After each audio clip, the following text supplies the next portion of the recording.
Hello friend, मी दिगंबर सोळंके तुमचं माझ्या या लेक्चरमध्ये स्वागत आहे। आजच्या ह्या लेक्चरमध्ये आपण ज्या राहिलेल्या आपल्या दोन प्रोसेस आहेत, थर्मोडायनॅमिक प्रोसेस, त्यामध्ये आज आपण याचे डिस्कशन करणार आहेत। त्यामध्ये आपली जी फर्स्ट प्रोसेस येते आयसोबारिक प्रोसेस, ह्या आयसोबारिक प्रोसेसबद्दल आपण डिस्कस करणार आहे। ठीक आहे, जसे तुम्ही नाव बघितलं आयसोबारिक प्रोसेस, त्यामध्ये बार हे जे नाव येत असतं तर त्या नावावरूनच आपल्याला कळतं की ही जी प्रोसेस आहे याच्यामध्ये काय कॉन्स्टंट राहणार आहे, प्रेशर जे आहे आपलं ते प्रेशर कॉन्स्टंट राहणार आहे। मग आयसोबारिक प्रोसेस म्हणजे काय, it is an thermodynamic process in which pressure of the gas remains constant, म्हणजे जे गॅसवर आपण प्रेशर बनवलेलं असतं ते प्रेशर काय राहत असतं, constant. So isobaric process is a constant pressure process. इथं जे प्रेशर असतं ते प्रेशर आपलं काय राहत असतं, कॉन्स्टंट राहत असतं। So it is an constant pressure process. मग आता याच्यामध्ये जर तुम्ही डेल्टा पी ची व्हॅल्यू बघितली तर डेल्टा पी म्हणजे काय असतो, it is a change in pressure, final pressure minus initial pressure. Delta P म्हणजे काय असते, चेंज इन प्रेशर। सो याला व्यवस्थित नीट लक्षात ठेवायचं। आणि मग जर आपलं प्रेशरच थ्रू आउट कॉन्स्टंट राहत असेल तर फायनल प्रेशर मधून जर यावेळेस आपण इनिशियल प्रोसेस मायनस करू प्रेशर तर त्यावेळेस आपल्याला चेंज इन प्रेशर किती भेटणार, 0। आणि म्हणून मी असं लिहीन delta P is equal to 0, म्हणजे जी आपल्याला आयसोबारिक प्रोसेस असते ह्या आयसोबारिक प्रोसेसमध्ये डेल्टा पी ची व्हॅल्यू जी आपल्याला भेटत असते ती 0 असते। ठीक आहे, आता फिगरच्या सहाय्याने आपण समजून घेऊ याच्यामध्ये प्रेशर कसं कॉन्स्टंट राहत असतं। एक आपण जे आहे तर एका सिलेंडरमध्ये गॅस जे आहे तो गॅस हीट करू, त्याला कंटिन्यू आपण हीट सप्लाय करू। ठीक आहे, हा जो आहे इथं मी पिस्टन काढलेला आहे आणि याच्यामध्ये बघा एक गॅस आहे, एक आयडियल गॅस म्हणून आपण त्या आयडियल गॅसला आपण हीट करतो आहेत। आणि बघा ज्या वेळेस आपण याला हीट सप्लाय करतो बर्नरच्या सहाय्याने त्यावेळेस आपल्याला याचे एक पर्टिक्युलर प्रेशर जे आहे तर ते कॉन्स्टंट ठेवायला लागतं आणि याला आपण म्हणू याच्यावर आपण डब्ल्यू वेट ठेवलेला आहे। ठीक आहे, मग आता बघा फिगरच्या सहाय्याने याच्यावर प्रेशर कसं कॉन्स्टंट राहत असतं याबद्दल आपल्याला इथे डिस्कशन करायचं आहे। ठीक आहे, डब्ल्यू म्हणजे वेट काय असतं, एक प्रकारचा फोर्स। ठीक आहे, आता बघा आपल्याकडे जे प्रेशरचा फॉर्म्युला असतो तो प्रेशरचा फॉर्म्युला आपल्याकडे असतो फोर्स पर युनिट एरिया। आता बघा इथं जो एरिया आहे, ज्या एरियावर आपण फोर्स अप्लाय करतोय तो एरिया तर बदलणार नाही, कारण की आपल्याला जेवढं काय वेट ठेवायचंय ते आपण त्या पिस्टनवर ठेवणार आहेत आणि तो पिस्टनचा एरिया मात्र आपला काय राहणार आहे, ॲज इट इज जशाल तसा राहणार आहे। मग आपण बदलू शकतो काय, फक्त वेट बदलू शकतो। आणि जर आपण सतत वेट चेंज जर केलं तर आपलं प्रेशर जे आहे ते कॉन्स्टंट राहणार नाही। म्हणून मी असं लिहितो इथे जे आहे तर आपण असंही म्हणू शकतो हे आपल्याला कॉन्स्टंट प्रेशरला पाहिजे असेल तर हे जे वेट आहे हे वेट आपल्याला चेंज करायला जमणार नाही, ॲज इट इज आपल्याला ते ठेवावं लागेल। आणि म्हणून मग ह्या ज्या प्रोसेसमध्ये आहे तर पूर्ण ह्या आयसोबारिक प्रोसेसमध्ये प्रेशर जे राहतं आपलं ते काय राहतं, कॉन्स्टंट राहत असतं। ठीक आहे, तर मग आपण जे आहे इथलं वेट जे आहे तर ते कॉन्स्टंट ठेवणार, त्यानं आपलं प्रेशर जे आहे ते प्रेशर कॉन्स्टंट राहणार। So it is an isobaric process. Isobaric process म्हणजे काय, ह्या प्रोसेसमध्ये प्रेशर जे आहे तर पूर्ण प्रोसेसमध्ये आपलं काय राहत असतं, कॉन्स्टंट राहत असतं। ठीक आहे, मग आता जे याच्यामध्ये जे काय आयसोबारिक प्रोसेसमध्ये जे काय व्हॉल्यूम इन्क्रीज होत असतो किंवा ज्यावेळेस तुम्हाला माहिती आहे व्हॉल्यूम कॉम्प्रेस होत असतो, तो कॉम्प्रेस झाल्यानंतर इन्व्हायरमेंट आपल्या सिस्टीमवर वर्क करत असतं आणि त्यावेळेस आपण जे वर्क डन असतं ते वर्क डन काय घेत असतो, आपण निगेटिव्ह घेत असतो। त्याच टायमाला बघा ज्यावेळेस गॅसचं एक्सपान्शन होत असतं, आता हीट सप्लाय करतोय म्हणजे ऑब्व्हियसली गॅसचं आपण काय करणार आहे तर एक्सपान्शन होणार आहे। मग ज्यावेळेस गॅस एक्सपांड होत असतो तो त्यावेळेस वर्क डन किती होतं हे वर्क डन आपल्याला याच्यामध्ये फाइंड करायचे। आणि म्हणून आपण असं लिहू शकतो work done is equal to pressure into change in volume. आता बघा प्रेशर तर जे आहे ते आपलं कॉन्स्टंट राहणार आहे म्हणून इथे किती घेतलं, पी, फक्त चेंज काय होणार आहे आपला, व्हॉल्यूम। आणि मग वर्क डन बरोबर मी असंही लिहू शकतो pressure in bracket fee F minus fee I, हे आपल्याला जे आहे तर वर्क डनची व्हॅल्यू भेटली। ठीक आहे, ह्याच वर्क डनच्या व्हॅल्यूला आपण थोडंसं अलग पद्धतीने लिहू शकतो। बघा आपल्याकडे जे इक्वेशन आहे आयडियल गॅस लॉचं इक्वेशन, ते इक्वेशनबद्दल आपल्याला माहिती आहे ते काय इक्वेशन दिलेलं आपल्याला, P V is equal to N R T, P V is equal to N R T हे आपल्याला इक्वेशन भेटलेलं आहे। ठीक आहे, मग आता जर इनिशियल प्रेशर जे आहे इथंच जर आपण असं लिहिलं work done is equal to ह्या प्रेशरने याला मल्टिप्लाय करून घेतलं P into V F minus P into V I हे आपल्याला वर्क डन भेटतं. मग आता बघा इथं जर आपण पी व्ही आयची जर किंमत काढली इनिशियल व्हॅल्यूमसाठी टेम्परेचर पण काय असणार आहे इनिशियल. ठीक आहे. पी म्हणजे प्रेशर, व्ही म्हणजे काय असतं व्हॅल्यूम, एन म्हणजे काय असतात नंबर ऑफ मोल्स, आर म्हणजे real gas constant, T is the temperature. आणि नंबर ऑफ मोल्स कशी फाईंड करतो आपण मास अपॉन मोलार मास. जे काय गॅस दिलाय त्याचं मास घ्यायचं आणि परत त्याचंच मोलार मासनं त्याला डिवाइड करायचं. ठीक आहे. मग आता बघा हे झालं आपल्याला इनिशियल प्रेशरसाठी. तसंच P into final volume is equal to आपल्याला काय येईल एन आर टी एफ ह्या अशा पद्धतीनं. आणि म्हणून मी असं लिहीन देअर फोर चेंज हे जे वर्क डन आहे तर वर्क डनच्या ज्याची व्हॅल्यू ठेवणार P V F minus P V I.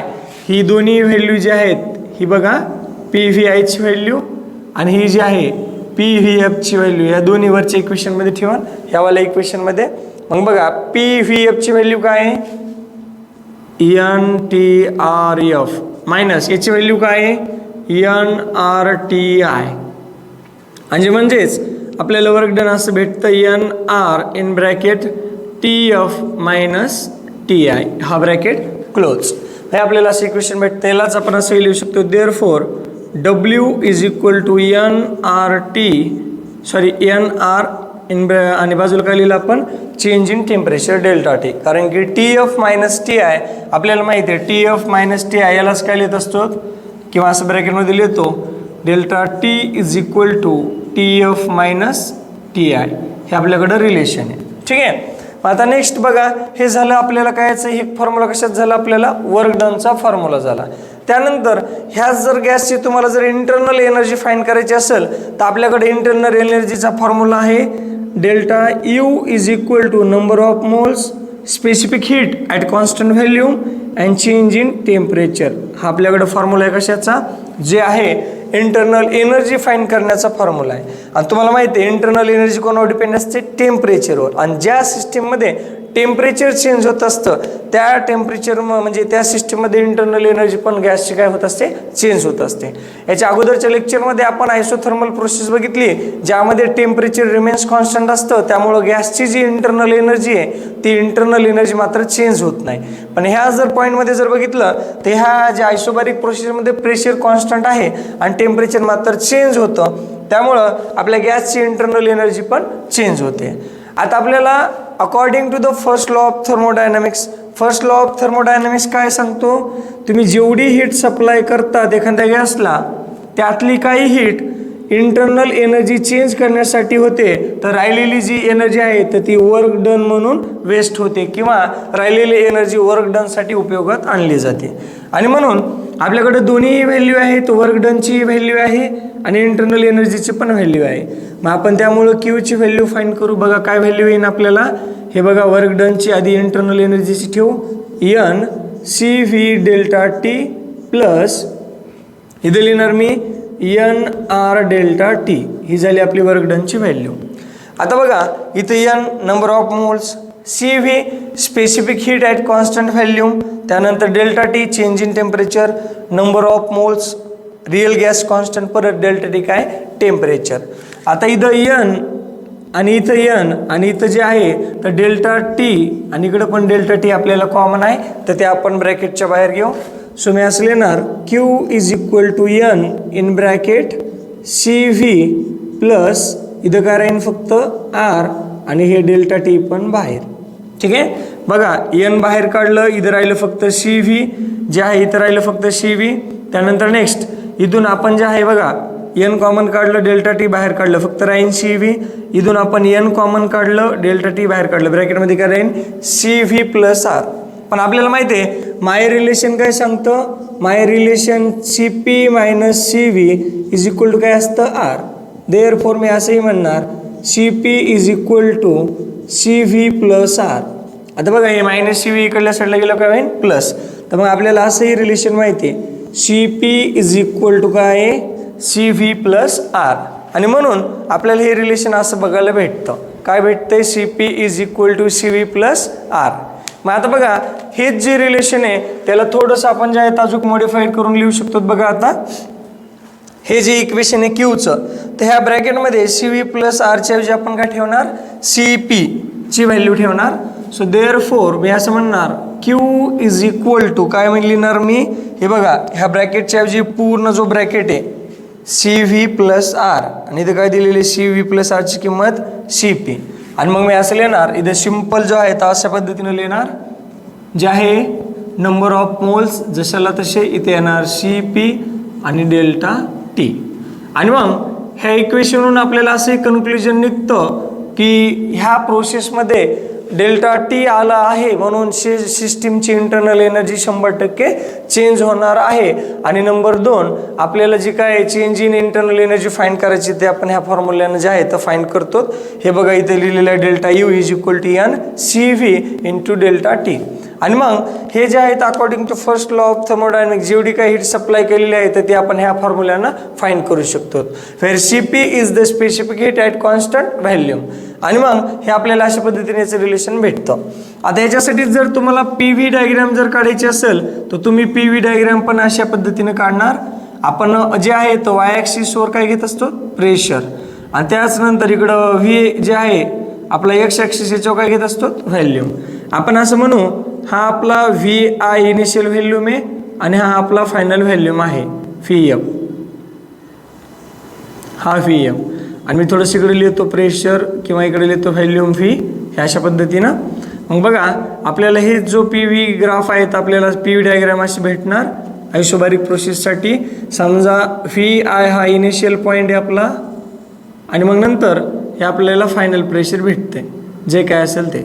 ठीक आहे, ह्या अशा पद्धतीनं हा ए पॉईंट हा बी पॉईंट. मग ही पूर्ण प्रोसेस जी आहे आपल्याला अशा पद्धतीनं झाली. तर तुम्ही जे आहे तर तुम्हाला लिहून घ्यायचं असेल तर तुम्ही लिहून घेऊ शकतात. ही झाली आपल्यासाठी पी व्ही डायग्राम आणि ह्या पद्धतीने हे झालं आपल्यासाठी रिलेशन. ठीक आहे, तर तुम्ही जे आहे ते पूर्ण आयसोबारिक प्रोसेस जे आहे तर बघू शकतात. पहिलं गण आयसोबारिक बारहून लक्षात ठेवायचं it is the pressure. Bar कशाचं युनिट असतं, प्रेशरचं. And therefore it is the constant pressure process आणि त्यामुळे आपण याला काय नाव दिलेलं आहे, आयसोबारिक प्रोसेस. मग ह्या आयसोबारिक प्रोसेसमध्ये डेल्टा पीची व्हॅल्यू किती असते, 0. त्यानंतर प्रेशर काय असतं, कॉन्स्टंट. आणि मग आपण जे आहे तर वर्क डनचा फॉर्म्युला कसा फाइंड केला, work done is equal to P into D V, P in bracket V F minus V I. परत आपण हा आयडियल गॅस लॉ यूज केला, P V is equal to N R T. त्यानंतर परत मग ह्या जे आहे त्या ब्रॅकेटमध्ये पीने दोघांनाही गुणून घेतलं, P V F minus P V I. P V I is equal to N T R I, P V F is equal to N R T F ह्या पद्धतीनं. आणि मग दोन्हीकडे इथं व्हॅल्यू ठेवल्या, एन आर कॉमन काढलं आणि आपल्याला हे रिलेशन भेटलं. ठीक आहे, हे जे असतं हे मियर रिलेशन असतं. आणि मियर रिलेशनमध्ये आपल्याला सांगितलेलं आहे C P minus C V is equal to R. Where R is the real gas constant, C P is the specific heat at constant pressure and C V is the specific heat at constant volume. आणि ह्या दोघांची जर वजाबाकी केली तर आपल्याला ती कशाबरोबर value भेटते, आर बरोबर भेटते. ठीक आहे, त्या पद्धतीने झाली आपली आयसोबारिक प्रोसेस. लगेच आपण याच्यानंतर आयसोकोरिक प्रोसेसबद्दल डिस्कशन करू. ठीक आहे, आता बघा आपली नेक्स्ट जी प्रोसेस आहे आयसोकोरिक प्रोसेस. आता आयसोकोरिक प्रोसेस म्हणजे काय, ही वाली जी प्रोसेस आहे तर ह्या प्रोसेसमध्ये आपला जो व्हॅल्यूम राहत असतो तो ऑलवेज कॉन्स्टंट असतो थ्रू आउट द प्रोसेसमध्ये. आणि म्हणून कॉन्स्टंट असल्यामुळे आपण काय म्हणणार, इथं जी डेल्टा व्हीची व्हॅल्यू असते ती डेल्टा व्हीची व्हॅल्यू किती असते, 0 असते. म्हणजे या थ्रू आउट प्रोसेसमध्ये व्हॅल्यूम आपला कॉन्स्टंट राहतो त्यामुळे चेंज इन व्हॅल्यूमची व्हॅल्यू किती येणार, 0. डेल्टा व्ही म्हणजे काय असतं आपल्याला माहिती आहे, डेल्टा व्हीची किंमत काय असते आपल्याकडे, V F minus V I. आणि म्हणून याचं जे आन्सर येतं आपल्याला जे आहे तर चेंज इन व्हॅल्यूमचं आन्सर किती येतं, 0. मग आता बघा आयसोकोरिक प्रोसेसमध्ये जर आपल्याला वर्क डन जर फाइंड करायचं असेल तर आपण फाइंड करू शकतो आणि ते आपल्याला वर्क डन भेटतं 0. आता आयसोकोरिक प्रोसेसमध्ये वर्क डन कशामुळे 0 भेटत असतं आपल्याला माहिती आहे, वर्क डन हे कोणावर डिपेंड असतं, पिस्टनच्या डिस्प्लेसमेंटवर. जर तो जो पिस्टन आहे वरच्या साईडला जाईल किंवा गॅसचं एक्सपान्शन झालं तर पिस्टन वरती ढकलत असतो.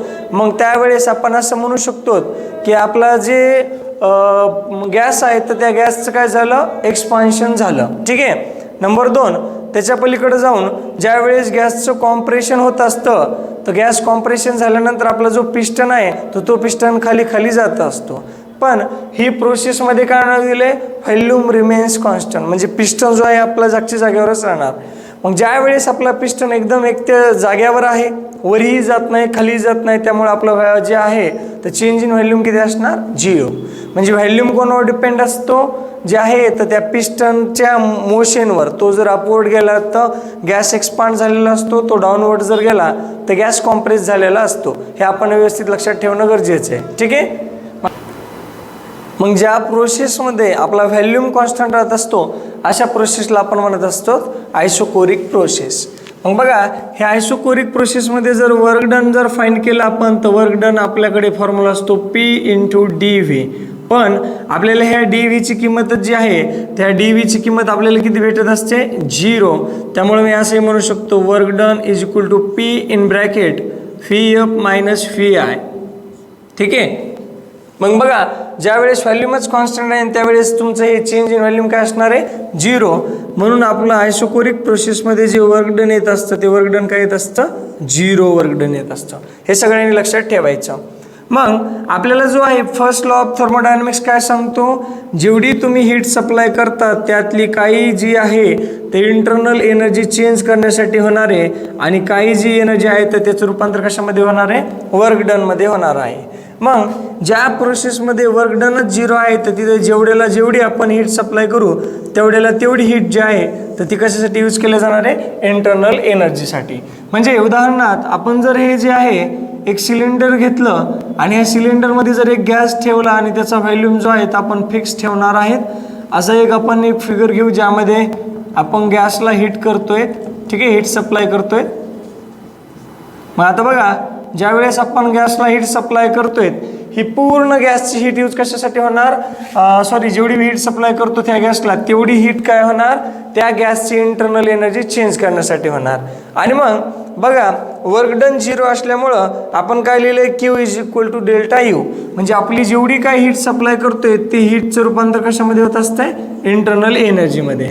आणि इंटरनल एनर्जीचं आपल्याकडे जस्ट आपण आत्ताच बघितला फॉर्म्युला काय आहे, number of moles, specific heat at constant volume and change in temperature.